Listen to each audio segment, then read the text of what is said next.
सर्वप्रथम आप सभी को शुभ संध्या। कक्षा की शुरुआत करने की मैं घोषणा करता हूं। पिछले क्लास में हमने गुप्त काल के अधीन 3 महत्वपूर्ण खंडों को देखा था, जिसमें परिचय, उपलब्धियां और गुप्त काल को भारतीय इतिहास का स्वर्णयुग क्यों कहा जाता है, इसके संबंध में हमने जानकारी प्राप्त की थी। और यदि क्रम के दृष्टिकोण से देखा जाए तो हम प्राचीन भारत के लगभग अंतिम खंड में हैं, क्योंकि इसके बाद गुप्तोत्तर काल और हर्ष काल के साथ प्राचीन भारत समाप्त माना जाता है। इसको भी ध्यान रखेंगे, क्योंकि जब मैंने सिलेबस की शुरुआत की तो मैंने आप सभी लोगों को बताया था कि सबसे पहला अध्याय जो है प्राचीन भारत में वह पाषाण काल है। उसके बाद हड़प्पा की सभ्यता है। उसके बाद वैदिक संस्कृति का युग है। ठीक है। 6ठी सदी ईसा पूर्व क्रांति का युग है। मौर्य और मौर्योत्तर काल महत्वपूर्ण है। गुप्त काल, गुप्तोत्तर काल और हर्ष युग, ये हमारे सिलेबस के अभिन्न चैप्टर्स थे, जिसमें हम लगभग अंतिम खंडों में हैं। मैं उम्मीद करता हूं कि आप सभी ने समय के साथ रिवीजन भी किया होगा। ठीक है। और अब पूछताछ भी हो जाए। आज कुछ पूछताछ के साथ ही हम आगे बढ़ेंगे। मेलुहा शब्द से आप क्या समझते हैं? मेलुहा कौन बताएंगे? मेसोपोटामिया को ही कहते हैं। ठीक है। अच्छा, ये बताइए कि भारत शब्द का सबसे पहला उल्लेख कहां पर मिलता है? जल्दी। Very good. हारवेल के हाथी गुम्फा अभिलेख में। मैंने प्रश्न पूछा कि भारत शब्द का सबसे पहला उल्लेख कहां मिलता है। वीडियो में रहा कीजिए सभी लोग। ठीक है। जो दस राग युद्ध हुआ था, 10 राजाओं के बीच युद्ध हुआ था, वो किन देवताओं को साक्षी मानकर हुआ था, ये बताएंगे पंकज कुमार जी। कोई भी, एनीबॉडी।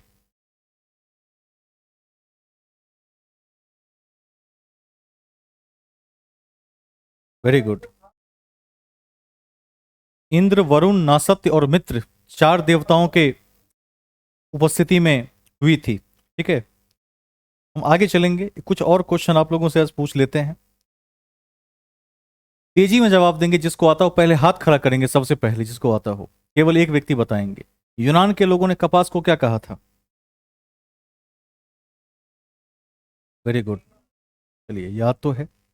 सबसे पहले उत्तर भारत की पहली फसल कौन सी है? उत्तर भारत का मैं पूछ रहा हूं। जौ और गेहूं होगा। दक्षिण भारत की पहली फसल रागी है, इसको नहीं भूलेंगे। ठीक है। रागी, छोटू जी आपने रागी उत्तर दिया। मिलेट दक्षिण भारत की है, बिल्कुल नहीं भूलेंगे। ठीक है। आगे चलेंगे हम और एक आध और क्वेश्चन पूछ लेंगे। अब जिसको याद हो वह हाथ खड़ा करेंगे। लोथल की खोज किसने की थी? इसका जवाब देंगे छोटू जी। नेक्स्ट, कोई अन्य अभ्यर्थी? लोथल पूछ रहा हूं। लोथल, लोथल। SR राव, SR राव, नहीं भूलिए। ठीक है। देखिए, लोथल एक महत्वपूर्ण बंदरगाह है और आपके परीक्षा के दृष्टिकोण से अति महत्वपूर्ण प्रश्नों में से एक है। तो थोड़ा सा अपनी कॉपी इत्यादि को और अन्य सोर्सेज से भी थोड़ा रिवाइज करते रहेंगे। और जिनका छूट गया था तो मैंने स्टैटिक में कंटेंट भेज भी दिया था ग्रुप में। अभी भी जिनका शुरू का 2 चैप्टर छूट गया हो, वो कंटेंट है हमारे पास, दोबारा से सेंड कर देंगे। यदि किन्हीं को आवश्यकता हो तो बताएं, हम भेज देंगे। ठीक है। और एक आध क्वेश्चन पूछ लिया जाए प्रश्नों की कड़ी में। एक अगला क्वेश्चन पूछ लेते हैं। कोई अभ्यर्थी है, जवाब दीजिए कि होता किसे कहते थे, होता या होत्री?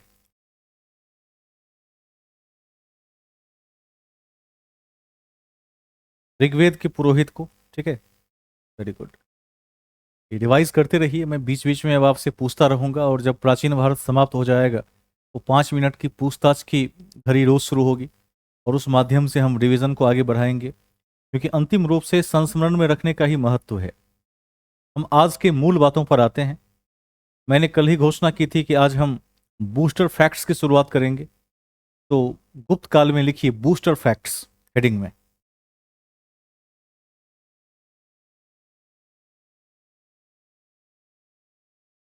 चलिए, बहुत बढ़िया। टेस्ट वगैरह दिया कीजिए, उससे बहुत लाभ मिलता है। हम गुप्त काल में हैं और बूस्टर फैक्ट्स में हैं। शुरुआत किया जाए।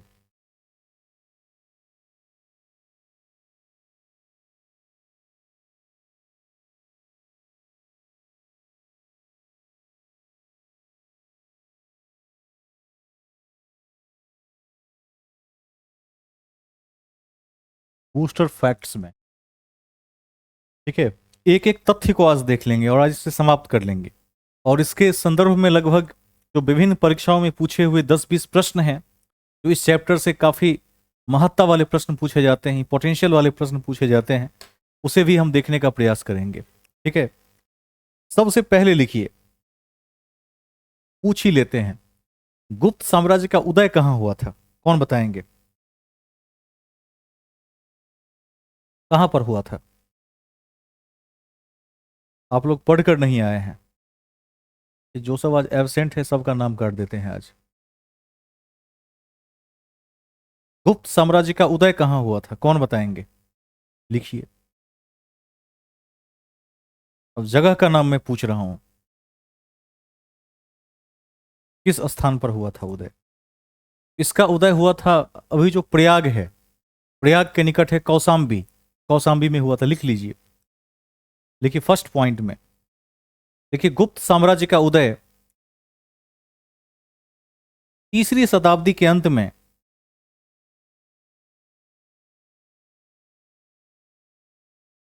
गुप्त साम्राज्य का उदय 3री शताब्दी के अंत में प्रयाग के निकट कौसाम्बी में हुआ था।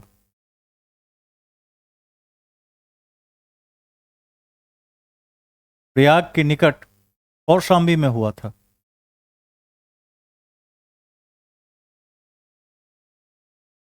प्रयाग के निकट कौसाम्बी में हुआ था। ठीक है, ध्यान रखिएगा, इसे नहीं भूलेंगे। और गुप्त वंश के संस्थापक कौन थे? श्रीगुप्त। ठीक है, ठीक है। और गुप्त वंश के किस शासक ने विक्रमादित्य की उपाधि धारण की थी? चंद्रगुप्त द्वितीय। सुनील जी, आप बताइए कि गुप्त वंश के किस शासक का संबंध सुदर्शन झील के पुनरुद्धार से है? पंकज, वीडियो मोड में आ जाइए। गुप्त वंश के किस शासक का संबंध सुदर्शन झील के उद्धार से है? रुद्रदमन गुप्त वंश का है। साफ हो गया। काजल, वरुण जी, छोटू कुमार, ज्योति, वेरी गुड। स्कंद गुप्त, इतना बार लिखवाए हैं, एक बार नहीं कई बार पढ़ाए हैं। 4 शासक का नाम कभी नहीं भूलना है। ठीक है, और उस 4 शासक में एक स्कंद गुप्त गुप्त वंश का है, ये सब नहीं भूलना है। इसका अर्थ है कि आपने हाल में आप लोगों ने रिवाइज नहीं किया है। मैं आप सभी को बता दूं कि आज मैं एक परीक्षा भी देकर आया हूं, अपनी ड्यूटी भी पूर्ण करके आया हूं, कहीं बाहर का एक दौरा था वो भी करके, विभागीय दौरा करके आए हैं, और फिर यहाँ भी प्रेजेंट है। तो थोड़ा सा आपको भी मेहनत करना चाहिए। ठीक है, समर्पण के साथ परिश्रम कीजिए, 2-3 घंटा तो ठीक से पढ़िए रोज। यदि 1-1.5 साल तक इस रफ्तार से पढ़ेंगे तभी कुछ हो सकता है, तो ध्यान में रखना है।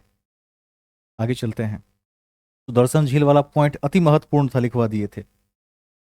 नेक्स्ट आगे चलते हैं। तो हमने पहला पॉइंट जाना कि गुप्तों का उदय प्रयाग के निकट कौसाम्बी में हुआ था। नेक्स्ट पॉइंट, अगला बिंदु, देखिए गुप्त वंश का संस्थापक श्रीगुप्त था। दोबारा से लिखवा रहे हैं,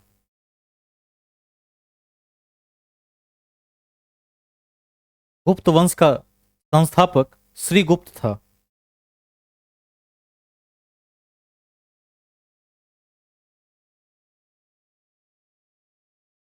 ठीक है, श्रीगुप्त था। अब हम जो जो बातें पढ़ चुके हैं, एक एक को यहाँ रिकॉल कर लेंगे, ताकि एक बार क्या होगा, हमारी स्मृति में वो चीज़ें नवीन हो जाएंगी जो अर्वाचीन हो गई है। और अगला क्वेश्चन, जिसको आता हो तेजी में बताएंगे।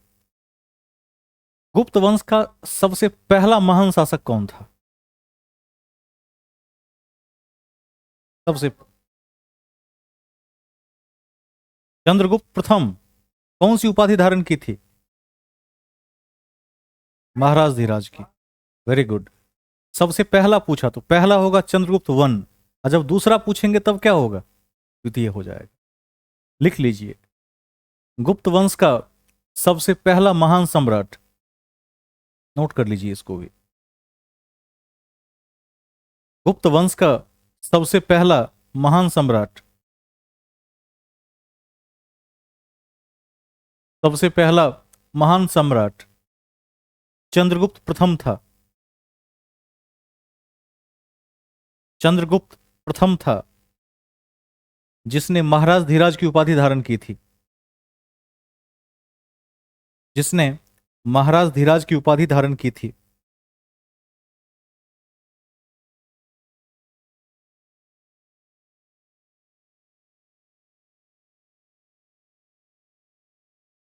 महाराज धीराज की उपाधि धारण की थी। ठीक है।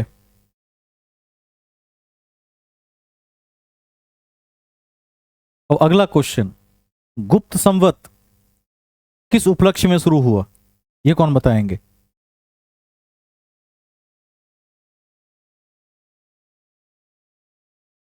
राज्यारोहण में। ठीक है। और इसी अवसर पर क्या चलाया गया? कौन सा सिक्का? चांदी का सिक्का। क्या ये लिखने की जरूरत है कि याद रख लेंगे? याद रख लेंगे, ये लिखवा दिए हैं पहले भी, देख लीजिएगा एक बार। Next point. अब अगला जो प्रश्न है वो ये है कि पहले पूछते चलेंगे आज कि चंद्रगुप्त प्रथम का विवाह किससे हुआ था? लिच्छवी राजकुमारी कुमार देवी से हुआ था। ये सबको याद है? ठीक है, इसको भी छोड़ देते हैं। अगला एक पॉइंट लिख लीजिए, लिखिए समुद्रगुप्त विष्णु का उपासक था। नेक्स्ट पॉइंट, समुद्रगुप्त विष्णु का उपासक था एवं चंद्रगुप्त प्रथम का उत्तराधिकारी था। समुद्रगुप्त विष्णु का उपासक था एवं चंद्रगुप्त प्रथम का उत्तराधिकारी था। चंद्रगुप्त प्रथम का उत्तराधिकारी था। चंद्रगुप्त प्रथम का उत्तराधिकारी था। ठीक है। अब इसके बारे में भी हमने चर्चा कर ली है कि क्वाइंस पर, सिक्कों पर वीणा बजाते हुए दिखाया गया है। और समुद्रगुप्त ने कौन सी उपाधि धारण की थी?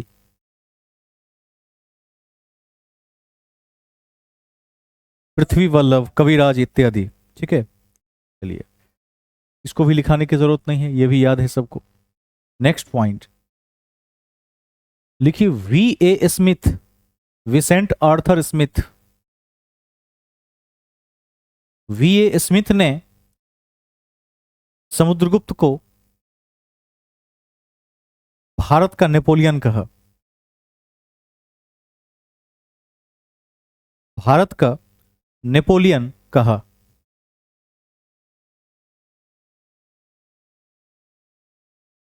भारत का नेपोलियन कहा। ठीक है, इसको भी ध्यान रख लेंगे। हरिसेन के बारे में बता दिए हैं। हरिसेन किसके दरबारी कवि थे? किसके? समुद्रगुप्त के दरबारी कवि थे। क्या लिखा इन्होंने? प्रयाग प्रशस्ति लिखा। इसको भी मौखिक रूप से भी याद रख लेंगे, ये सब कॉपी में पहले से है। हम आगे चलेंगे। नेक्स्ट पॉइंट लिखिए, आधुनिक बिहार एवं उत्तर प्रदेश को, आधुनिक बिहार एवं उत्तर प्रदेश को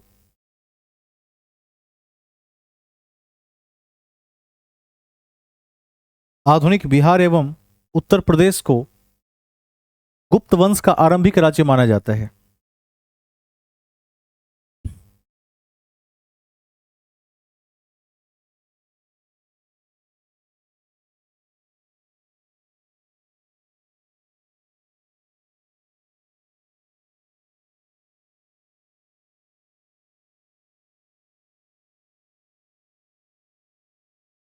ठीक है, याद रखिएगा। बिहार एवं उत्तर प्रदेश को गुप्त वंश का आरंभिक राज्य माना जाता है। ठीक है, अगला क्वेश्चन, आदित्य जी आ गए हैं, एक बार वीडियो में आ जाए। हाँ, वीडियो में है ही। अगला क्वेश्चन, अगला प्रहार आप ही पर है, अभी सब पर प्रहार हुआ है। आप बताइए कि विक्रमांक देव चरित की रचना किसने की?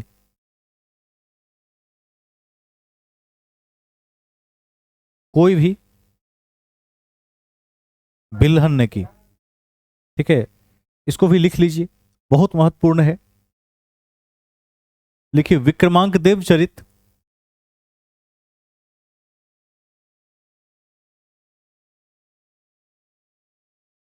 विक्रमांक देव चरित की रचना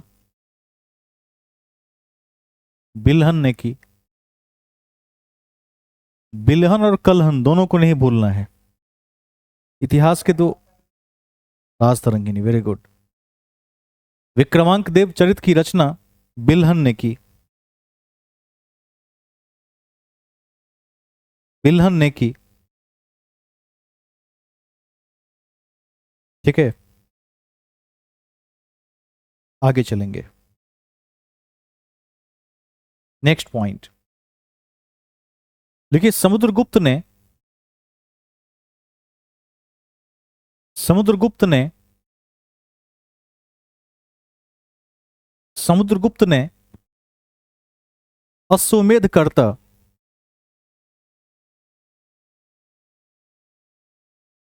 अश्वमेध करता इसका संबंध यज्ञ से है, ध्यान रखेंगे, अश्वमेध यज्ञ से है। अश्वमेध करता कौमा विक्रमांक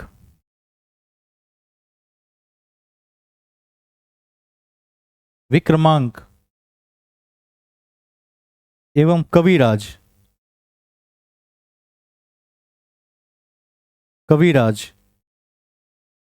की उपाधि धारण की। समुद्रगुप्त ने अश्वमेध करता विक्रमांक और कविराज की उपाधि धारण की। उपाधि धारण की, इसको ध्यान रख लेंगे। ठीक है, नेक्स्ट पॉइंट में चलते हैं। कोई बता सकते हैं कि सिकंदर के घोड़े का नाम क्या था?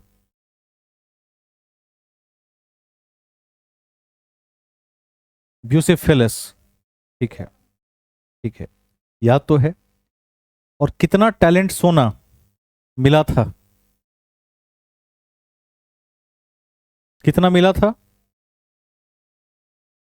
360 टैलेंट सोना। ठीक है, और एक आध और क्वेश्चन पूछ लिया जाए। किस शासक को हिंदुकुश के 4 प्रांत मिले थे युद्ध के बाद? अफगानिस्तान साइड के 4 प्रांत मिले थे चंद्रगुप्त मौर्य को। किससे युद्ध जीतने पर मिला था? Very good. ठीक है, आगे चलते हैं नेक्स्ट पॉइंट में। आज बीच बीच में पूछताछ करते रहेंगे ताकि पता रहेगा कि कमांड का लेवल क्या है। चलिए आगे चले, मुख्य बातों में आते हैं। हमने अभी लिखा कि समुद्रगुप्त को अश्वमेध करता कविराज और विक्रमांक की उपाधि मिली थी। ठीक है, अब ये तो सबको याद होगा कि समुद्रगुप्त को सिक्कों पर वीणा वादन करते हुए दिखाया गया है, ये तो सबको याद है। वीणा बजाते हुए दिखाया गया है, ये लिखवाने की आवश्यकता नहीं होगी। नेक्स्ट पॉइंट लिखिए, चंद्रगुप्त चंद्रगुप्त के अन्य नामों में,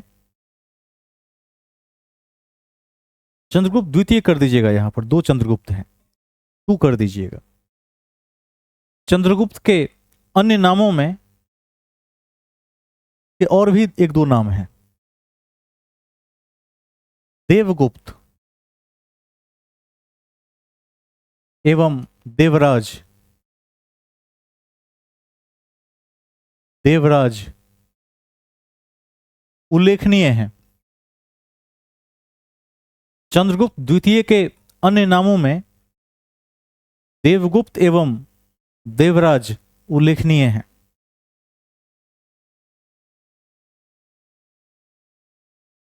इसको ध्यान रखिएगा। वैसे यदि हम देवराज शब्द की बात करें, इंद्र का पर्यायवाची क्या है? देवराज है। और और इंद्र की पत्नी का नाम क्या है?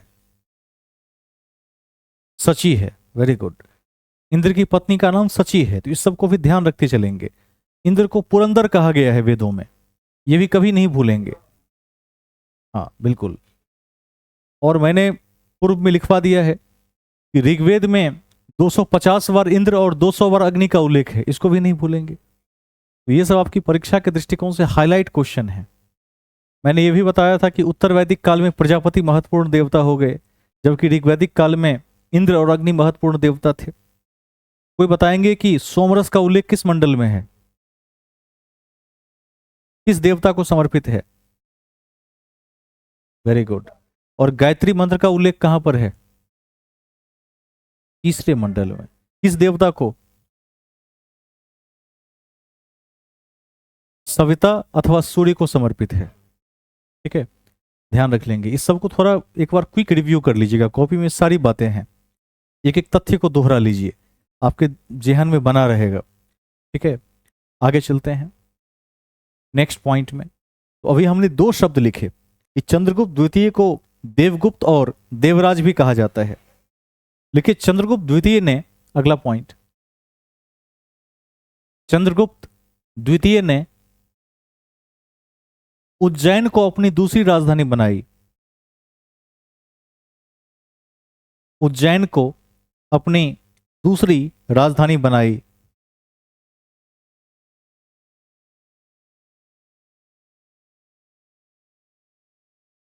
उज्जैन को अपनी दूसरी राजधानी बनाई। अब ये लिखवा दिए थे कि शकों पर विजय के उपलक्ष्य में चांदी के सिक्के चलाए। ये आपकी कॉपी में पहले से है, इस पॉइंट को हम छोड़ देंगे। अगला एक पॉइंट लिखेंगे। लिखिए, चीनी बौद्ध यात्री फाहियान, चीनी बौद्ध यात्री फाहियान चंद्रगुप्त द्वितीय के दरबार में आया था। चीनी बौद्ध यात्री फाहियान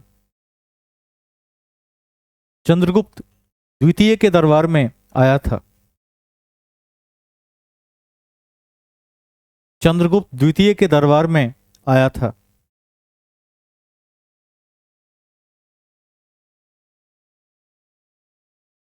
ठीक है, वरुण जी आप बताइए, एक प्रश्न का जवाब दीजिए। पढ़ाया है मैंने कि चंद्रगुप्त द्वितीय के समय में संस्कृत के सबसे विद्वान दरबारी कौन थे?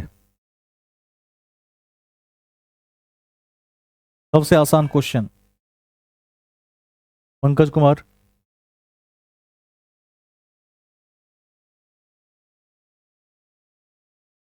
वीडियो में आ जाएं। कालिदास। Very good. कालिदास की कुछ नाटकों के नाम सुनाइए।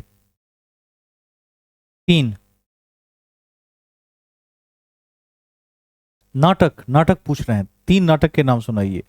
मालविका अग्निमित्रम एक हुआ, और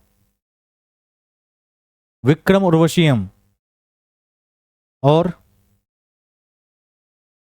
एक और लिखवाए थे। इनको याद है तीनों नाटक? नाटक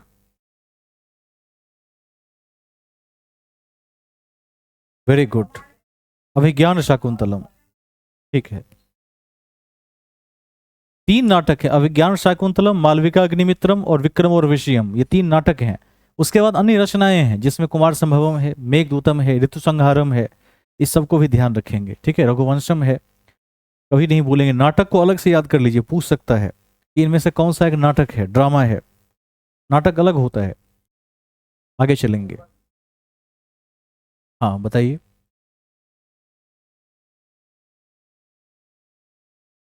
और देखिए, नाटक एक अलग विधा है। नाटक में क्या होता है कि जैसे स्टेज पर दिखाया जा सकता है नाटक को, ठीक है, ड्रामा को स्टेज पर दिखाया भी जा सकता है, लेकिन जैसे कोई कथा है केवल, तो कथा एक अलग विधा है। ठीक है, इसको ध्यान रखिएगा। जैसे इंग्लिश में कहते हैं ड्रामा और स्टोरी, बेसिक फर्क ये है कि जो मंच, जिसका लोक मंचन किया जा सके उसको हम नाटक कहते हैं, जिसका श्रवण के माध्यम से प्रसार किया जा सके वो कथा कहलाता है। तो दोनों के फॉर्मेट में अंतर है। जैसे एक होता है गीत, एक होती है कविता।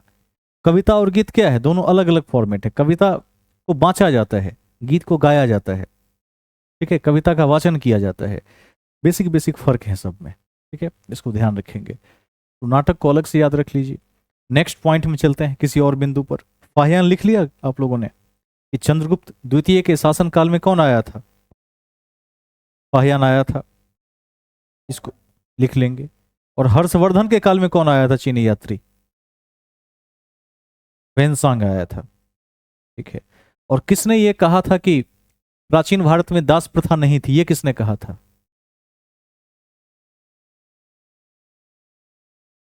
किसने?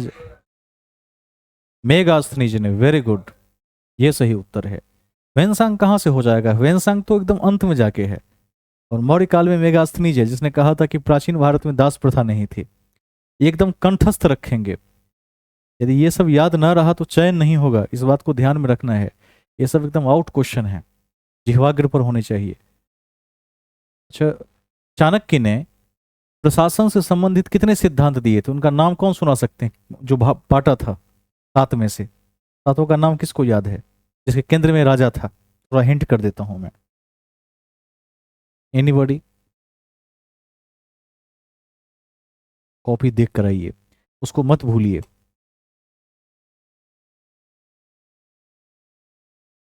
मैंने याद है ड्राइंग करके लिखा दिया था, बीच में राजा है, एक तरफ दुर्ग है, न्याय है, दंड है। उसको जरूर याद रखिए। चलिए आगे चलते हैं, उसको भी ध्यान रखेंगे। 16 महाजनपदों के नाम कितने अभ्यर्थियों को याद हो गए अब तक? राजधानी बाद में पूछेंगे, पहले नाम बताइए। ज्योति कुमारी सुनाइए।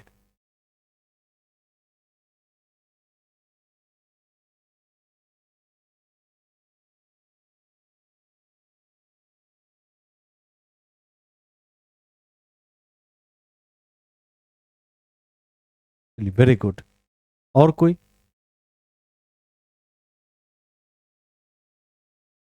ऐसे याद रख लीजिए, बहुत दिक्कत नहीं होगी। कई बार मैंने सुनाया भी है, ये एकदम रटा होना चाहिए।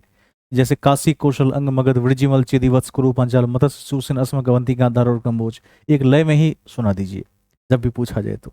इससे क्या होगा, पता चलता है कि आपकी जो एक्यूरेसी है वो जीएस में बनी हुई है। आप चीजों को एकदम तीक्ष्णता के साथ देख रहे हैं, शार्पनेस के साथ देख रहे हैं। ठीक है, आगे चलते हैं नेक्स्ट पॉइंट में।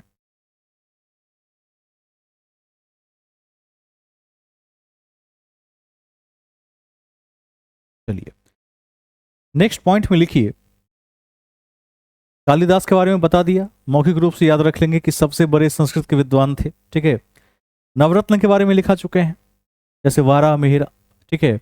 और अमर सिंह, कालिदास, इस सब को याद रख लीजिएगा, सब लिखवा चुके हैं पहले ही। नेक्स्ट पॉइंट लिखिए। देखिए, नालंदा विश्वविद्यालय की स्थापना कुमारगुप्त ने की थी। नालंदा विश्वविद्यालय की स्थापना कुमारगुप्त ने की थी। कुमारगुप्त ने की थी। कुमारगुप्त प्रथम, याद रखिएगा। कुमारगुप्त ने की थी। एवं एवं कौन सी उपाधि धारण की कुमारगुप्त ने? जल्दी से कोई जवाब दें। Very good. एवं महेंद्र आदित्य की उपाधि धारण की थी। एवं महेंद्र आदित्य की उपाधि धारण की थी। धारण की थी। ठीक है। अब देखिए, एक क्वेश्चन दोबारा से पूछते हैं, आज कई अभ्यर्थी नहीं है। पंकज जी, आपसे क्वेश्चन है, अभी अभी बताए हैं, वही क्वेश्चन पूछ रहे हैं। चंद्रगुप्त प्रथम ने कौन सी उपाधि धारण की थी? जल्दी बताइए, बिना कहीं से देखे हुए, क्विकली। वरुण कुमार जी, बिना कहीं से देखे हुए बताइए, चंद्रगुप्त प्रथम ने कौन सी उपाधि धारण की थी? काजल, अभी बताए हैं कुछ देर पहले। छोटू कुमार जी, महाराज धीराज की। ठीक है, वेरी गुड, याद रखेंगे। देखिए कुछ ही देर पहले बताया, सब भूल गए फिर से। तो अपने आईक्यू को बनाकर रखना है कि चंद्रगुप्त वन ने महाराज धीराज की उपाधि धारण की, और कुमारगुप्त प्रथम ने क्या धारण किया? महेंद्रादित्य की उपाधि धारण कर ली। ठीक है, कविराज की उपाधि समुद्रगुप्त ने धारण की।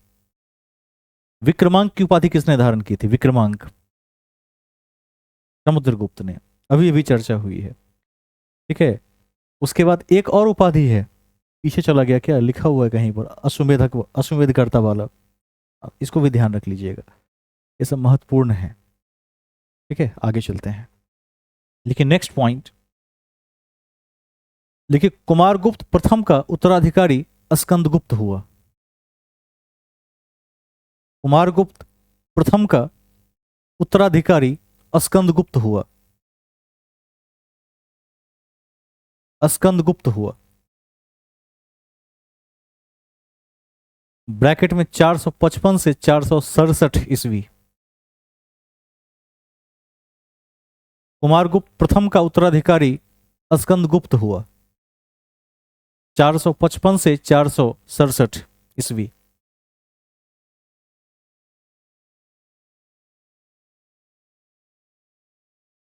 अब ध्यान रखिएगा एक चीज, क्लास में चर्चा हो चुकी है मूल कक्षा में, स्कंदगुप्त के समय में हुनों का अटैक हुआ था और इसने सफाया कर दिया था उसका। अटैक पहले भी हुआ था लेकिन इसने सफाया कर दिया। यदि पूछ देगा कि किसके नेतृत्व में हुनों ने अटैक किया, उत्तर होगा खुश नवाज। लिख दीजिए, लिखिए स्कंदगुप्त के समय में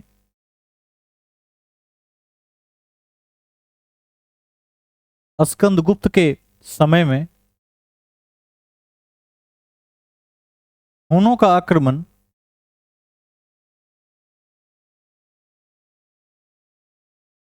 स्कंदगुप्त के समय में हुनों का आक्रमण हुनों का आक्रमण खुश नवाज के नेतृत्व में हुआ था। खुश नवाज के नेतृत्व में हुआ था।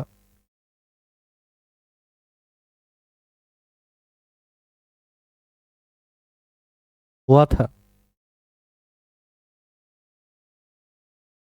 नेक्स्ट पॉइंट, लिखिए स्कंदगुप्त ने गिरनार पर्वत पर स्थित स्कंदगुप्त ने गिरनार पर्वत पर स्थित स्थित सुदर्शन झील का निर्माण मत लिखिएगा, सुदर्शन झील का पुनरुद्धार करवाया था। स्कंदगुप्त ने गिरनार पर्वत पर स्थित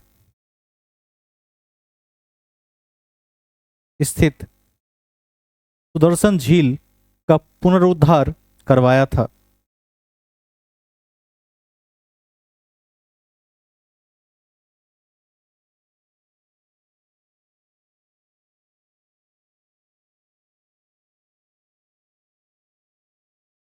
ठीक है, नेक्स्ट पॉइंट, लिखिए स्कंदगुप्त ने पर्णदत्त को पर्णदत्त को सौराष्ट्र का गवर्नर नियुक्त किया था। पर्णदत्त को सौराष्ट्र का गवर्नर नियुक्त किया था। सौराष्ट्र कहां पर है? सौराष्ट्र गुजरात में है। ब्रैकेट में लिखना हो तो लिख दीजिए गुजरात, याद रहेगा। गुप्त वंश के अंतिम शासक कौन थे? विष्णुगुप्त। ध्यान रखेंगे, कल मैंने नोट में लिखवा दिया था, यदि किसी परीक्षा में विष्णुगुप्त नहीं दिया हो तो कुमारगुप्त तृतीय हो जाएगा।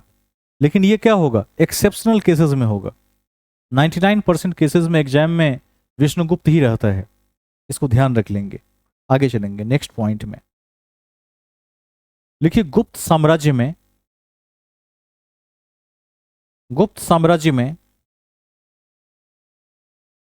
सबसे बड़ी गुप्त साम्राज्य में सबसे बड़ी प्रादेशिक इकाई देश थी। गुप्त साम्राज्य में सबसे बड़ी प्रादेशिक इकाई देश थी। देश थी जिसके शासक को क्या कहते थे?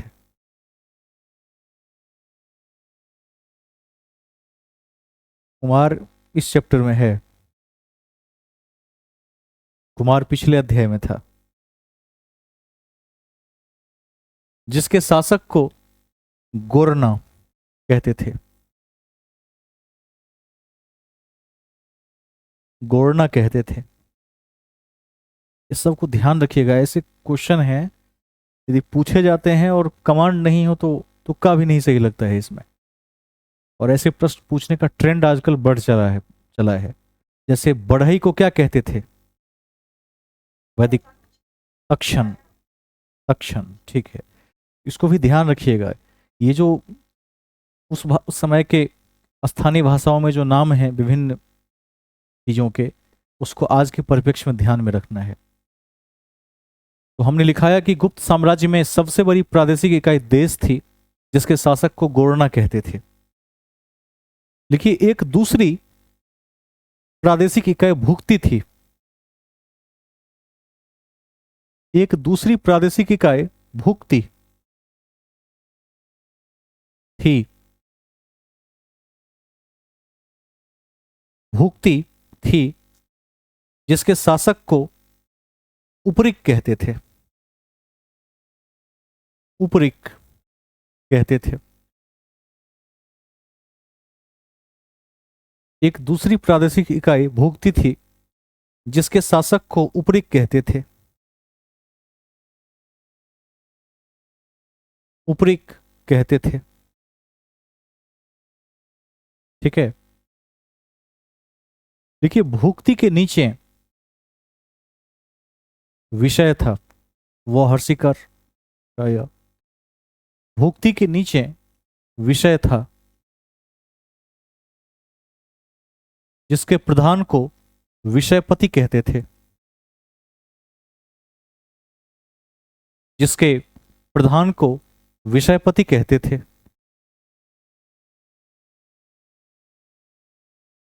जिसके प्रधान को विषयपति कहते थे,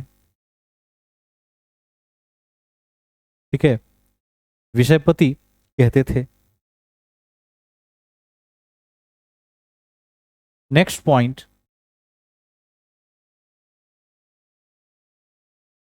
लिखिए, ग्राम सभा का मुखिया क्या कहलाता था? ग्रामिक। ग्राम सभा का मुखिया ग्रामिक कहलाता था। ग्रामनी किसने कहा है? अभी किसी ने ग्रामनी भी कहा है, कुछ लोगों ने। तो ग्रामनी अभी नहीं कहते थे, वो समय बीत गया है। किस चैप्टर में पढ़ाए थे ग्रामनी? उत्तर वैदिक काल में, ठीक है। तो ध्यान रखिएगा, शब्द थोड़े थोड़े से, खैर ये तो आप सही कर लेंगे, लेकिन उपरिक और गोरना को नहीं भूलिएगा, एकदम डिफरेंट है।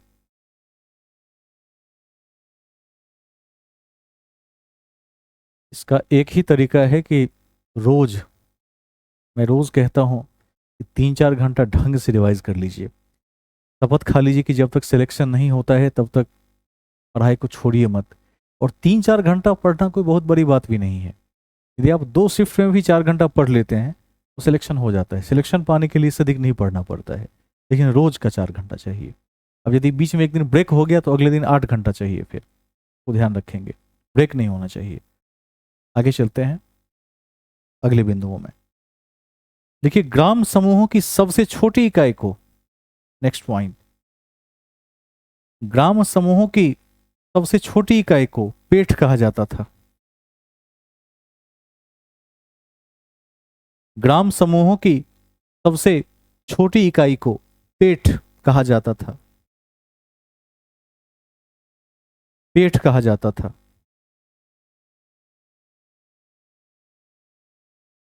पेठ कहा जाता था।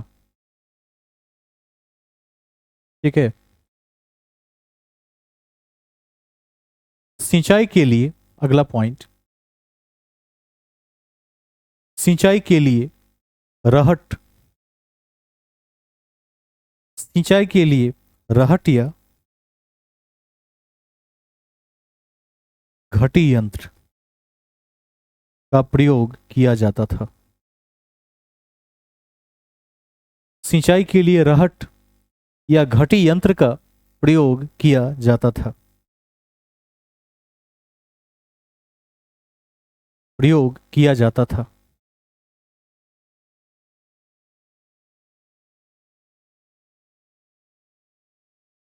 ठीक है, नेक्स्ट पॉइंट में चलते हैं, अगले बिंदु में।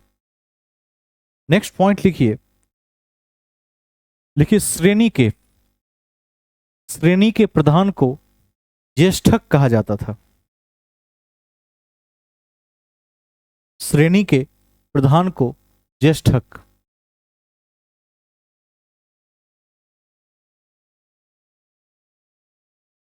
श्रेणी के प्रधान को ज्येष्ठक कहा जाता था। ज्येष्ठक कहा जाता था।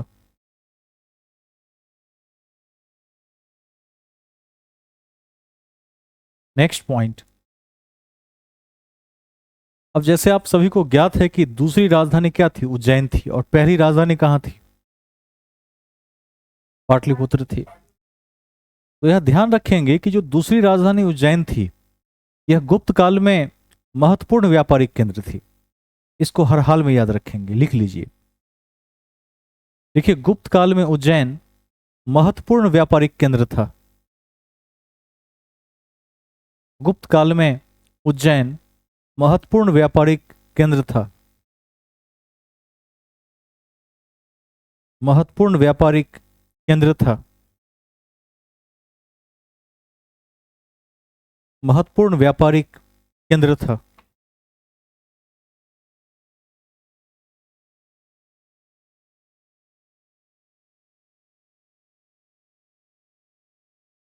ठीक है।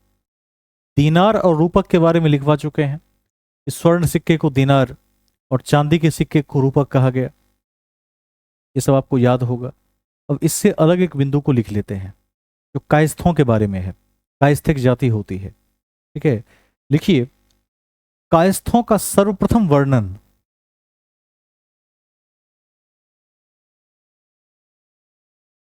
कायस्थों का सर्वप्रथम वर्णन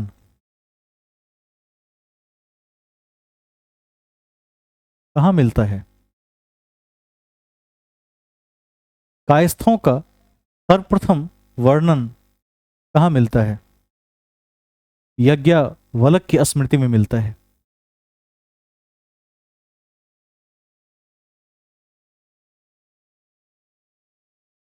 यज्ञवल्क्य की स्मृति में मिलता है। कायस्थों का सर्वप्रथम वर्णन यज्ञवल्क्य की स्मृति में मिलता है, लेकिन लेकिन जाति के रूप में, जाति के रूप में, जाति के रूप में कायस्थों का वर्णन सबसे पहले, जाति के रूप में कायस्थों का वर्णन सबसे पहले ओशनम स्मृति में मिलता है। ओशनम स्मृति में मिलता है। ओशनम स्मृति में मिलता है। ठीक है, ध्यान रखेंगे इसे। कभी कभी पूछ देता है ऐसे पॉइंट्स, तो इसको याद रख लीजिएगा। हम एरन अभिलेख की चर्चा कर चुके हैं। एरन अभिलेख के विषय में मुझे आदित्य जी बताएंगे। एक बार वीडियो मोड में आ जाए।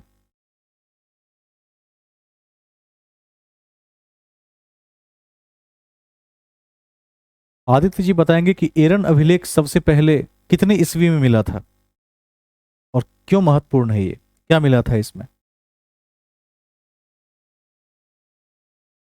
Very good. और कितने ईस्वी में मिला था। 510। इसकी पत्नी सती हो गई थी, गोपराज की पत्नी। और गोपराज किसके अमात्य थे, ये कौन बताएंगे। भानुगुप्त के। Very good. तो इसको ध्यान रख लीजिएगा कि भानुगुप्त के अमात्य गोपराज की पत्नी के सती होने का उल्लेख मिलता है जब गोपराज की एक युद्ध में मृत्यु हो गई थी। ठीक है, इसको ध्यान रख लीजिएगा। ये लिखवाने की जरूरत नहीं पड़नी चाहिए, क्योंकि एरन अभिलेख हम 2 बार पढ़ चुके हैं। एक बार तो जब शुरुआत की थी हमने इतिहास की, तो वहां पर स्रोतों के रूप में, और एक बार हम गुप्त काल में पढ़ चुके हैं। क्या लिखवाने की आवश्यकता है कि याद रह जाएगा ये। हाँ, कहिए।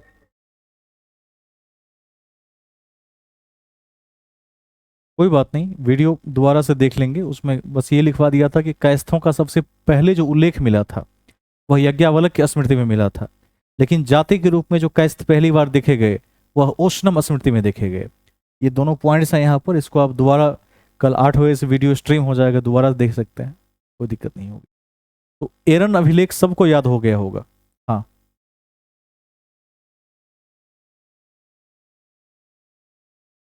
किसके संदर्भ में।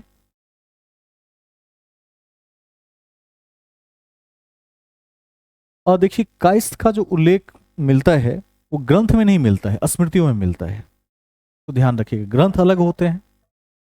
हाँ, देखिए इसकी चर्चा वेदों में नहीं है। ठीक है, इसकी चर्चा स्मृतियों में है। ध्यान रखिएगा, जब वैदिक काल की हम बात करते हैं तो वैदिक काल में कायस्थ कोई अलग जाति नहीं है। जाति है वैश्य, जाति है ब्राह्मण। ठीक है, उस समय में अलग से कहीं विभेद नहीं देखने को मिलता है। लेकिन जब बाद में स्मृतियां आई, जब कहते हैं कि एक नए वर्ग का उदय हुआ, तो वहां कायस्थों को हम देख पाते हैं। ठीक है, जो बुद्धिजीवी का कार्य करते थे। तो स्मृति को याद रखिएगा।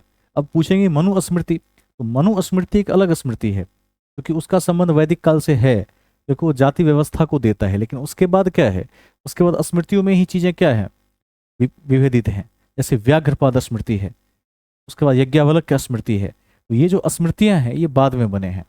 इसको थोड़ा ध्यान रख लेंगे, स्मृति ही पूछेगा आपसे, ग्रंथ नहीं पूछेगा। ठीक है, आगे चलेंगे। नेक्स्ट पॉइंट, कहाँ थे हम इस बिंदु पर, लास्ट में एक बार देख लीजिए। एरन अभिलेख पर थे, तो एरन को ध्यान रख लेंगे। एरन लिखवाने की जरूरत नहीं है। लेकिन गुप्त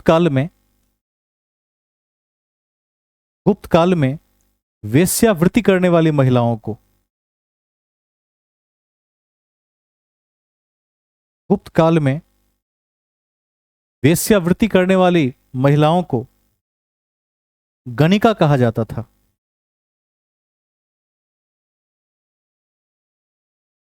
गणिका कहा जाता था।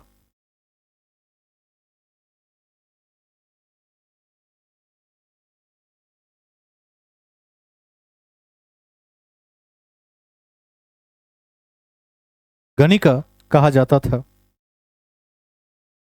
जबकि जबकि वृद्ध वेश्याओं को कुटनी कहते थे। वृद्ध वेश्याओं को कुटनी कहते थे।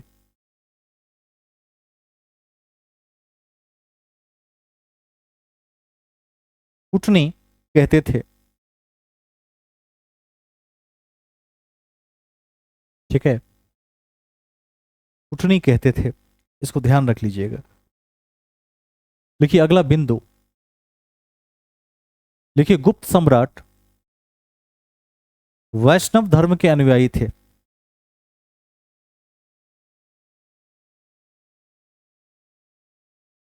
गुप्त सम्राट वैष्णव धर्म के अनुयायी थे एवं वैष्णव धर्म को इन्होंने राजधर्म बनाया था। वैष्णव धर्म को इन्होंने राजधर्म बनाया था।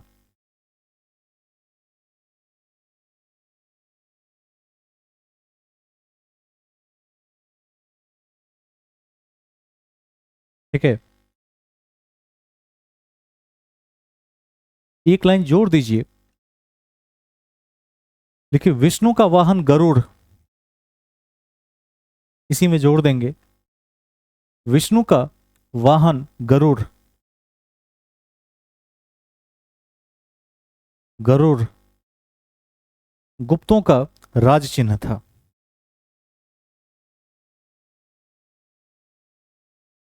गुप्तों का राज चिन्ह था।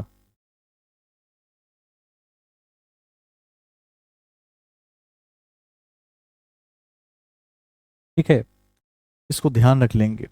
कायस्थ वाले पॉइंट को तो बिल्कुल नहीं भूलिएगा, यज्ञावल्क्य स्मृति, जाति के रूप में ओष्णम स्मृति।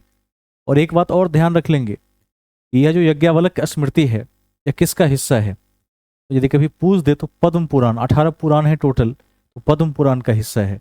कहीं मेंशन करना हो तो कर दीजिएगा ब्रैकेट में पद्म पुराण, जहां पर आपने यज्ञावल्क्य लिखा है। वैसे पूछेगा नहीं, स्मृति को ध्यान रख लीजिएगा, बहुत पूछा गया क्वेश्चन है। ठीक है, आगे चलते हैं अगले बिंदुओं पर। ठीक है, अब हम अजंता की गुफाओं की चर्चा करेंगे। वैसे हमने अजंता, एलोरा इत्यादि के बारे में इस चैप्टर में भी पढ़ा हुआ है, फिर से एक बार उसकी चर्चा करते हैं। एक लाइन लिख दीजिए अजंता के विषय में। देखिए, अजंता की गुफाएं बौद्ध धर्म के महायान शाखा से संबंधित है। अजंता की गुफाएं बौद्ध धर्म के महायान शाखा से संबंधित है। बौद्ध धर्म के महायान शाखा से संबंधित है। संबंधित है।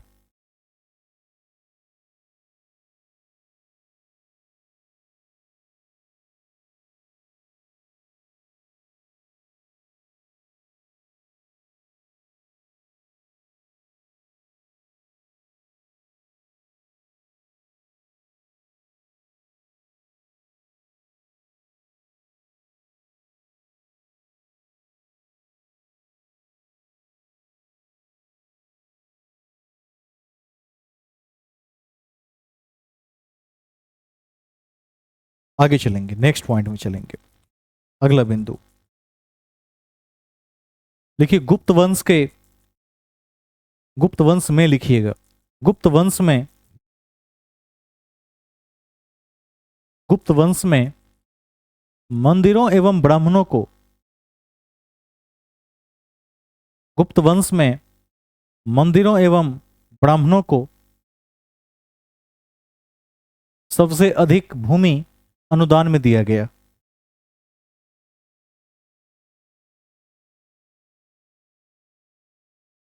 ठीक है, सबसे अधिक भूमि किसको मिली? मंदिरों को मिली और ब्राह्मणों को मिली। और पिछले चैप्टर में मैंने लिखवा दिया था आप सभी को कि जो आज ब्राह्मण धर्म का जो वर्तमान स्वरूप है, यह गुप्त काल में ही ब्राह्मण धर्म ने इस रूप को पकड़ा था, इस स्वरूप को ग्रहण किया था। तो ब्राह्मण धर्म का पुनरुद्धार काल भी क्या है? गुप्त काल है, इसको नहीं भूलेंगे। और हेलियोडोरस का संबंध किससे है? किस धर्म से? किस धर्म से? भागवत या वैष्णव, याद रखिएगा, धर्म से है। दोनों में से कोई एक, भागवत धर्म या वैष्णव धर्म से है। और अभी जो चर्चा की है ब्राह्मण धर्म है। ब्राह्मण धर्म और भागवत धर्म में एक बेसिक फर्क है। भागवत धर्म सनातन का पर्यायवाची है, लेकिन जो ब्राह्मण धर्म है वह एक जाति विशेष के इर्द गिर्द ही क्या होता है? परिभाषित होता है, उस जाति विशेष के हित में परिभाषित होता है। इसको भी ध्यान रखना है। ठीक है, आगे चलेंगे, अगले बिंदु में चलेंगे हम। देखिए, गुप्त काल में लिखित संस्कृत नाटकों में, गुप्त काल में लिखित संस्कृत नाटकों में, संस्कृत नाटकों में स्त्री और शूद्र, स्त्री और शूद्र प्राकृत भाषा बोलते थे। स्त्री और शूद्र प्राकृत भाषा बोलते थे।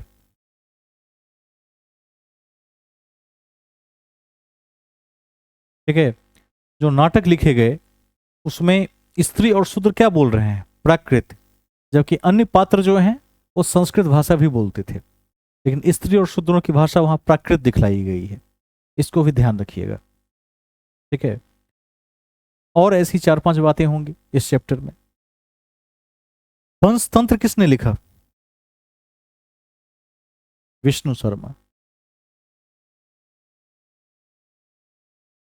तो लिख दीजिए पंचतंत्र तीर का चिन्ह विष्णु शर्मा। बहुत पूछा हुआ क्वेश्चन।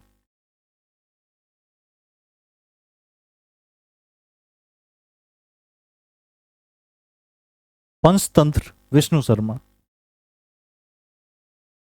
ब्रैकेट में संस्कृत भाषा, ये संस्कृत में लिखा हुआ है गुप्त काल में। वहां लिख दीजिएगा संस्कृत भाषा में गुप्त काल में। ठीक है, अब इसमें क्या है? पंचतंत्र को मैं कहता हूं कि ये सभी को पढ़ना चाहिए। इसमें इतनी सुंदर सुंदर कथाएं लिखी गई हैं, हितोपदेश की कथाएं। उन कथाओं के माध्यम से आप संसार के आज के परिप्रेक्ष्य में जो भौतिक चीजें हैं, जो सामाजिक संबंध हैं, जो राजनीतिक संबंध हैं, उन सब के विषय में हम ज्ञान की प्राप्ति करते हैं। उस समय में राजाओं के जो पुत्र होते थे उनको इस कथा के माध्यम से जीवन का बोध करवाया जाता था। इसमें कई रोचक कथाएं हैं। जैसे एक कथा है कि एक पक्षी के 2 मुख थे। ठीक है, इसकी भी एक कथा है। एक बार ऐसा है हुआ कि जबकि पेट कॉमन था, मुख 2 थे, तो एक मुख को एक अमृत फल मिला जो काफी मीठा था। तो जो दूसरा मुख है उसे भी खाने की इच्छा हुई। दूसरे मुख ने कहा कि मुझे भी आधा दो, तो पहले मुख ने देने से इनकार कर दिया, कहा कि मुझे मिला है और जब पेट हमारा कॉमन ही है तो मैं भोजन करूं या तुम भोजन करो, पेट में ही जाएगा, तुम्हारा भी पेट भर जाएगा। यह बात सुनकर दूसरा मुख दुखी हो गया और काफी नाराज हो गया। कहते हैं कालांतर में उसे एक विष फल मिला जो जहर का फल था। वो खाने लगा तो पहले मुख ने मना किया, कहा कि इसे मत खाओ, हमारी मृत्यु हो जाएगी। तो कहा कि तुम्हारी मृत्यु हो अथवा मेरी मृत्यु हो, जब पेट दोनों का कॉमन ही है तो क्या फर्क पड़ता है, साथ साथ मर जाओ। और उसने वो खा लिया और दोनों की मृत्यु हो गई। तो ये प्रतिशोध पर आधारित है कि जीवन में किसी से प्रतिशोध नहीं लेना चाहिए। ऐसे ही कई कथाएं हैं पंचतंत्र में जिसको आपको पढ़ना चाहिए। और आजकल तो ऑनलाइन सब कुछ अवेलेबल है और एक से एक रोचक कथाओं के माध्यम से बाल कथाएं हैं जिससे एक राजकुमार को राजा में परिणत किया जा सके बोध करवाकर। ऐसी कथाएं हैं, इसको हमें भी देखना चाहिए। और सबसे उल्लेखनीय बात यह है कि दुनिया में बाइबिल के बाद नंबर 2 पर यह सबसे प्रचलित ग्रंथ है। इसको कभी नहीं भूलेंगे, लिख दीजिए इस पॉइंट को। लिखिए विष्णु शर्मा रचित पंचतंत्र, ब्रैकेट में संस्कृत।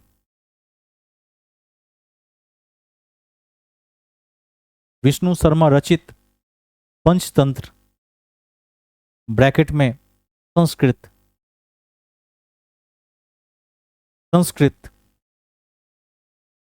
विश्व का सर्वाधिक प्रचलित ग्रंथ है। विश्व का सर्वाधिक प्रचलित ग्रंथ है, ग्रंथ है। एवं बाइबिल के बाद इसका दूसरा स्थान है। बाइबिल के बाद इसका दूसरा स्थान है।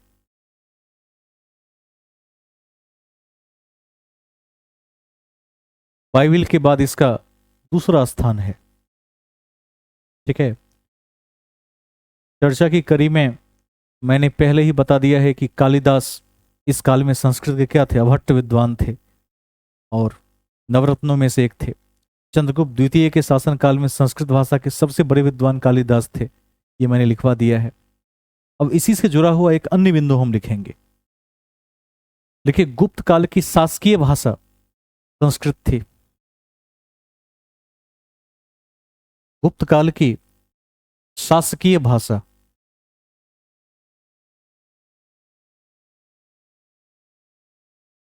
गुप्त काल की शासकीय भाषा संस्कृत थी। शासकीय भाषा संस्कृत थी। ठीक है, इसको ध्यान रखेंगे।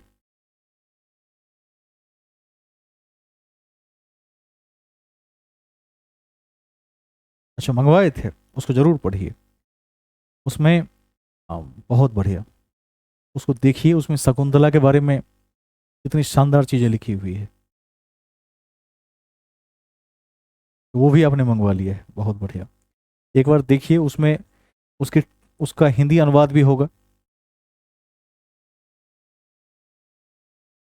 अच्छा, हिंदी में ही है तो उसको पढ़िए। अब तो सबके टीका इत्यादि निकल चुके हैं और पढ़ना चाहिए। और हमें पता चलता है कि हमारे भारत में किस लेवल के विद्वान थे। ध्यान रखिएगा, एक ऐसा भी संस्कृत का विद्वान है जिसने पूरा का पूरा एक ग्रंथ प से ही लिखा है, जिसमें प फ ब भ म, बस इसी से पूरा ग्रंथ है। ऐसा भी एक है, इसको भी ध्यान रखिएगा। ऐसे ऐसे विद्वान हुए इस देश में, जरूर पढ़िए। साहित्य को पढ़ने से हमारा चौहदिशी विकास होता है, हमारी लेखन क्षमता मजबूत होती है। आगे चलेंगे नेक्स्ट पॉइंट में। चिकित्सा शास्त्र के जनक कौन है?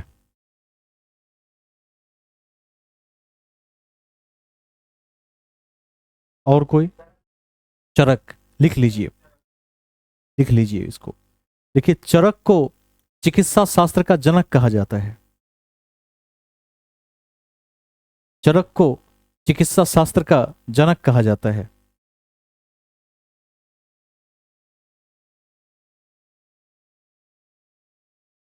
जनक कहा जाता है, कभी नहीं भूलिएगा। और कोई ये जवाब देंगे कि चंद्रगुप्त द्वितीय के दरबार में रहने वाले आयुर्वेदाचार्य कौन थे? धन्वंतरी। तो ये वहां पर मेंशन है कि नहीं, जो लिखवाए थे नवरत्न उसमें? एक बार देख लीजिए, मेंशन है, इसको वहीं देख लीजिएगा। आयुर्वेदाचार्य धन्वंतरी थे, थोड़ा थोड़ा अंतर है। जबकि जो चरक हैं, यह चिकित्सा शास्त्र के ही जनक हैं। और हस्त आयुर्वेद के लेखक कौन हैं?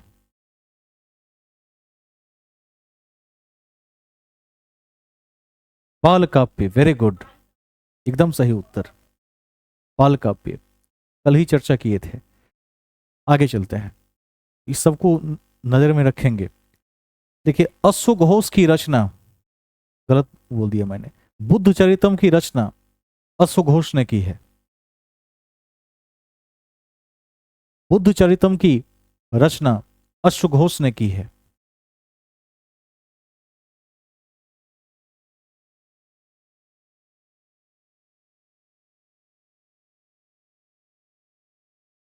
ठीक है,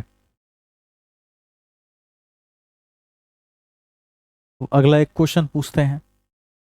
आर्यभट्ट ने इन दो पुस्तकों की रचना की?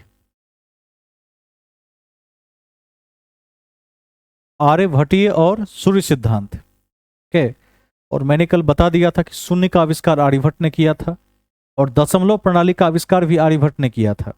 और आर्यभट्ट ने और क्या कहा था? पृथ्वी अपने अक्ष पर घूमती है। और इस सिद्धांत की पुष्टि किसने की थी? और पाई का मान किसने निकाला था? और विदेशी विद्वान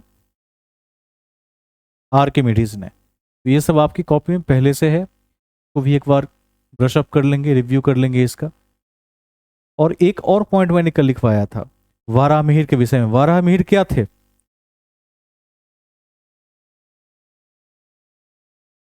और ये पेशे से क्या थे?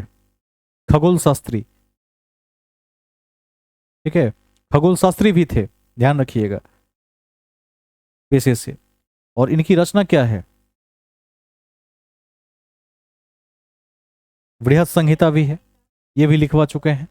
ठीक है, और पंच सिद्धांतिका में किस चीज की चर्चा है? यह पुरानी यूनान की जो ज्योतिर्विद्या है उस पर आधारित है। इसको लिख दीजिए, इस पॉइंट को लिख दीजिए।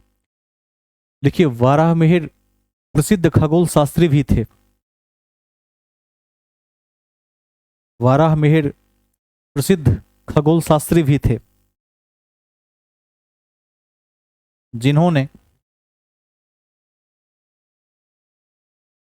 जिन्होंने पंच सिद्धांतिका, वाराहमिहिर प्रसिद्ध खगोल शास्त्री भी थे जिन्होंने पंच सिद्धांतिका और बृहद संहिता की रचना की।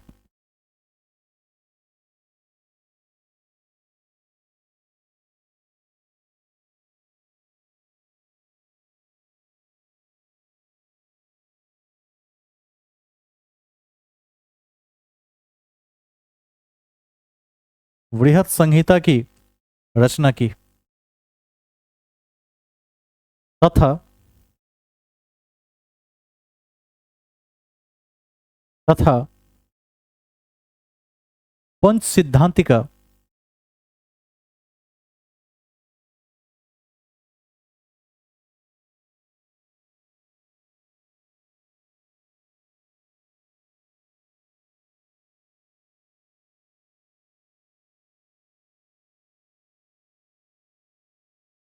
यूनानी ज्योतिर्विद्या पर आधारित है। ज्योतिष प्लस विद्या, ज्योतिर्विद्या पर आधारित है।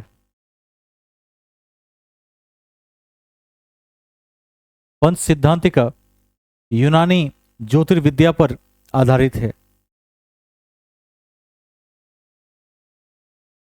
यूनानी ज्योतिर्विद्या पर आधारित है।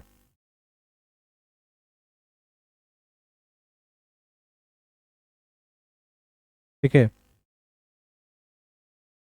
अब ये बताइए कि किस विद्वान की तुलना आइंस्टाइन से की जाती है? हाँ, ये सबके साथ ये समस्या है क्या?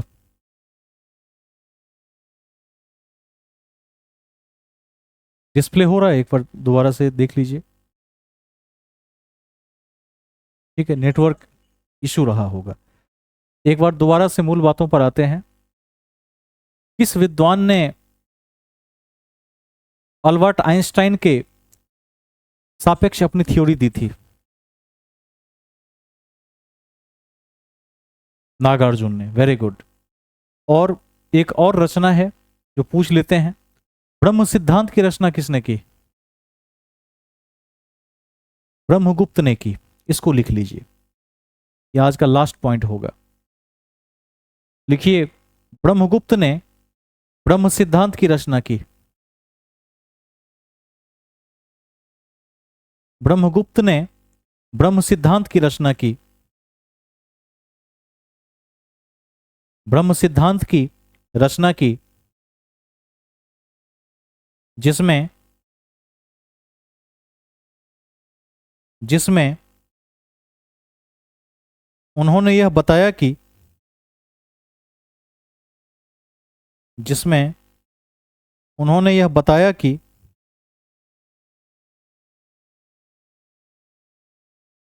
जिसमें उन्होंने यह बताया कि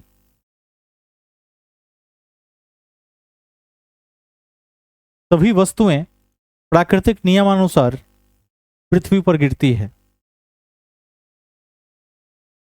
सभी वस्तुएं प्राकृतिक नियमानुसार पृथ्वी पर गिरती है।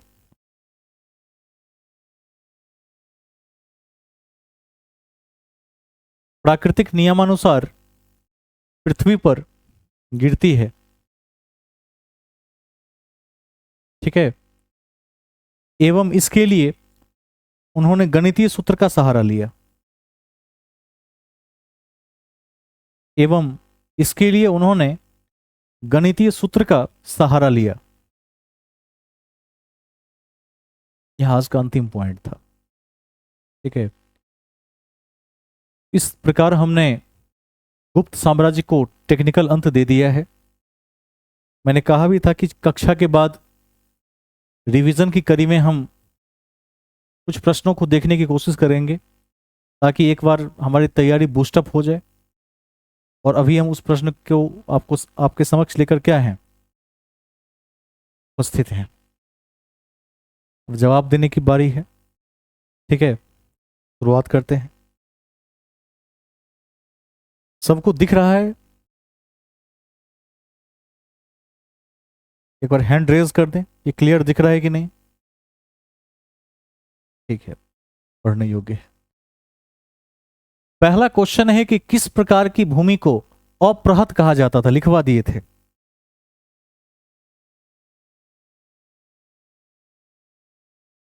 अप्रहत क्या होगा उत्तर?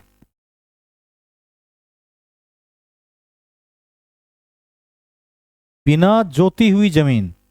इसमें बिना जोती हुई जंगली भूमि को क्या कहते थे? अप्रहत।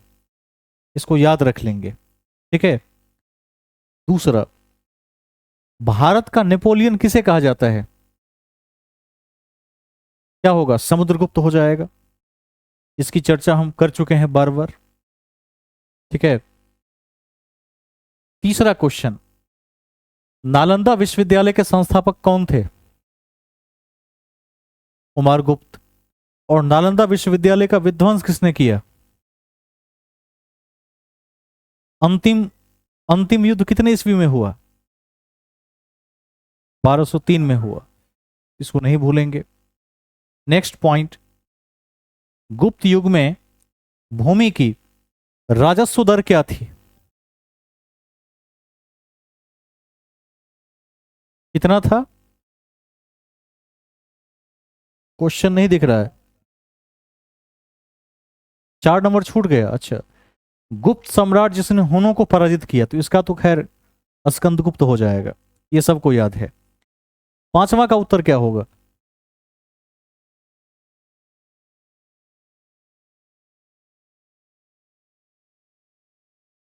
उपज का छठा भाग होगा, 6th।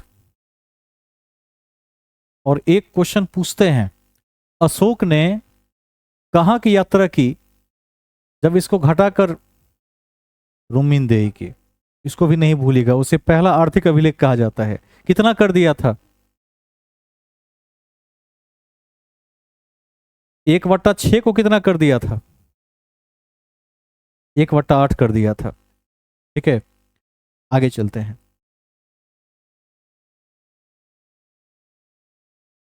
छठा क्वेश्चन देखिए, नगरों का क्रमिक पतन किस काल की एक महत्वपूर्ण विशेषता थी? क्रमिक पतन गुप्त काल की। नगरों का क्रमिक पतन गुप्त काल की एक महत्वपूर्ण विशेषता है। और ध्यान रखिएगा, गुप्त काल का जो बाद का चरण है उसे आर्थिक गतिहीनता का चरण भी कहते हैं। ठीक है, अगला क्वेश्चन, किस शासक वंश ने मंदिरों और ब्राह्मणों को सबसे अधिक ग्राम अनुदान में दिए? गुप्त वंश। अभी अभी लिखवाए हैं। अभी आपने लिखा है कि गुप्त काल में सबसे अधिक भूमि अनुदान ब्राह्मणों और मंदिरों को दिया गया, और वैष्णव धर्म का पुनरुद्धार हुआ, ब्राह्मण धर्म का पुनरुद्धार हुआ। शासकीय भाषा संस्कृत थी। नाटक में महिलाओं और शूद्रों की भाषा क्या थी? प्राकृत थी। इस सब को नहीं भूलिएगा। ठीक है, गुप्त साम्राज्य द्वारा निम्न में से किन्हें कर रहित कृषि भूमि प्रदान की जाती थी बिना टैक्स का? तो ब्राह्मणों को कोई टैक्स नहीं देना पड़ा। पंचतंत्र क्या होगा? विष्णु शर्मा।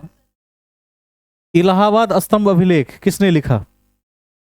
किससे संबंधित है? तो समुद्रगुप्त से। किसने लिखा? हरिसेन ने लिखा, प्रयाग प्रशस्ति के नाम से। उन्होंने भारत पर आक्रमण किया था किसके समय में? किसके समय में किया था? देखिए, वैसे कुमारगुप्त प्रथम के शासनकाल में किया था, लेकिन एक बात ध्यान रखिएगा, कुछ परीक्षाएं ऐसी हैं जिसमें आज भी स्कंदगुप्त ही चल रहा है, जिसमें एक बीपीएससी भी है। मैंने कल क्वेश्चन बैंक पलटा कर देखा था, उसमें एक आध सालों को छोड़कर शेष सालों में स्कंदगुप्त ही मानता रहा है। तो आप एक काम कीजिए, बिहार के परीक्षाओं के लिए स्कंदगुप्त याद रखिए, लेकिन शेष परीक्षाओं के लिए कुमारगुप्त याद रखिए, क्योंकि अटैक कुमारगुप्त के समय में हुआ था, इसके पूरे प्रमाण हैं।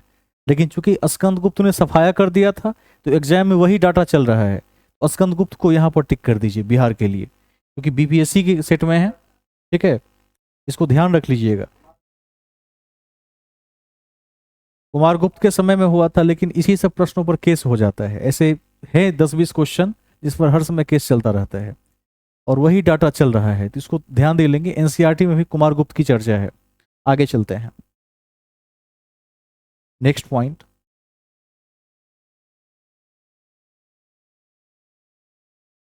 हाँ, ये तो सबको याद होगा।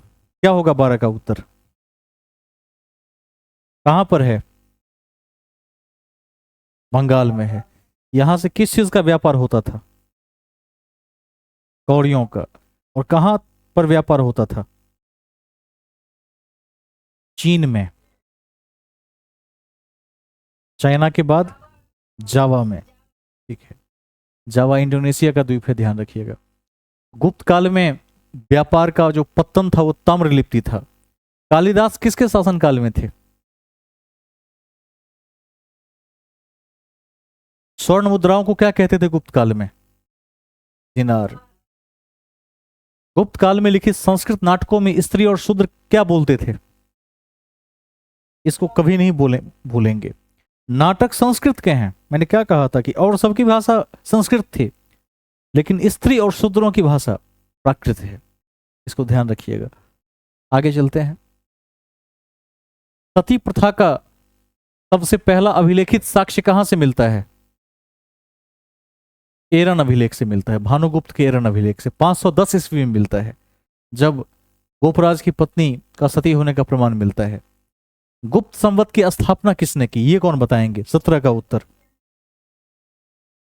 चंद्रगुप्त प्रथम ने। ठीक है, क्यों किया था? राज्यारोहण के उपलक्ष्य में किया था। प्राचीन भारत में किस वंश का शासनकाल स्वर्णयुग कहलाता है? तो गुप्त काल को भारतीय इतिहास का स्वर्णयुग कहते हैं, क्योंकि हमने इस चैप्टर के शुरू में भी इसको लिखा था। और भी कुछ क्वेश्चन है इस साइड, अब देख लीजिए।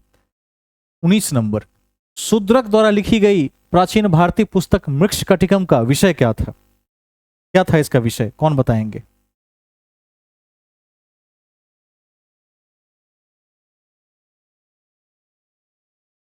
वेरी गुड, इसका ए सही है। एक धनी व्यापारी और गणिका की पुत्री की प्रेम गाथा, ठीक है, मृक्षकटिकम में है। किस अभिलेख से ज्ञात होता है कि स्कंदगुप्त ने हुनों को पराजित किया था? ये लिखवा दिए थे। भीतरी स्तंभ अभिलेख या भिठारी भी कह सकते हैं इसको। कहां पर है ये? उत्तर प्रदेश में है। ठीक है, तो और भी क्वेश्चन है क्या इसमें? एक दो और भी क्वेश्चन है, तो भी देख लीजिए। प्राचीन भारत में गुप्त काल से संबंधित गुफा चित्रांकन के केवल 2 उदाहरण उपलब्ध हैं। इनमें से एक तो अजंता की गुफा में किया गया है, और गुप्त काल के चित्रांकन का दूसरा अवशिष्ट इनमें से किस स्थान पर है? दूसरा नंबर कहां पर है? सोचकर जवाब दीजिए, बहुत अच्छा क्वेश्चन है, ध्यान से सुनिए। एक तो अजंता की गुफा में है, चित्रांकन पूछ रहा है, और दूसरा पूछ रहा है किस में है। इसमें लोमस की गुफा हो जाएगी उत्तर। ठीक है, ऋषि लोमस की गुफाएं, इसको ध्यान दे लेंगे। 22 नंबर का जवाब किसको पता है? बौद्ध गुफा, तो ये तो अभी लिखाए थे अजंता। बौद्ध के महायान शाखा के बारे में अभी लिखाए थे, है कि नहीं? वारामिहिर की पंच सिद्धांतिका किस पर आधारित है? अभी अभी लिखाए हैं, यूनान के ज्योतिर्विद्या पर। इन सभी प्रश्नों को एक बार देख लेंगे।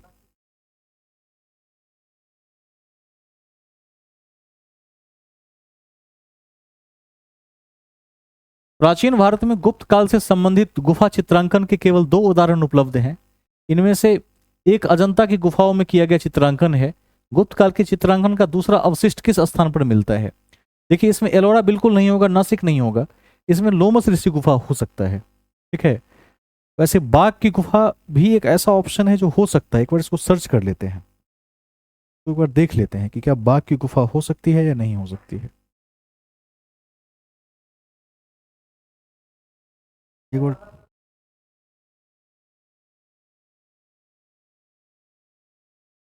हो सकता है बाघ की गुफा, क्योंकि बाघ की गुफा का भी चर्चा है उसके काल में। एक बार इसको देखकर कंफर्म कर लिया जाए कि क्या बाघ की गुफा होगी या लोमस होगा। इसका उत्तर बाघ की गुफा टिक कर लीजिए। बाघ की गुफा महत्वपूर्ण है। ठीक है, कहाँ गया इसका मार्कर?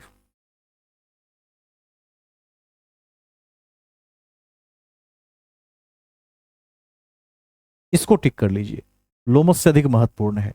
इस काल में बाघ की गुफा की भी चर्चा है। अजंता और बाघ की गुफा महत्वपूर्ण है। ठीक है, इसको टिक कर लीजिए।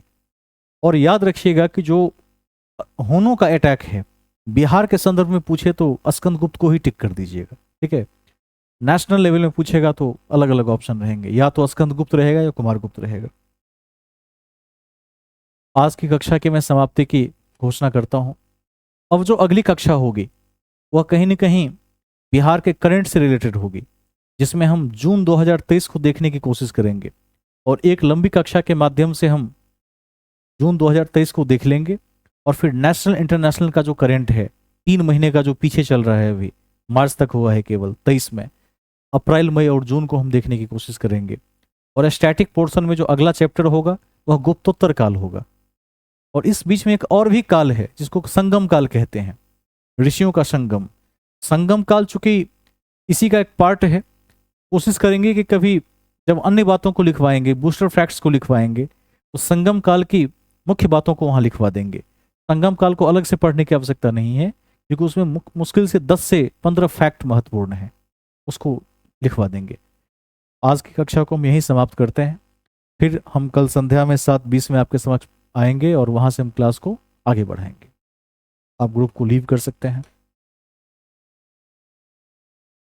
सभी को शुभ रात्रि।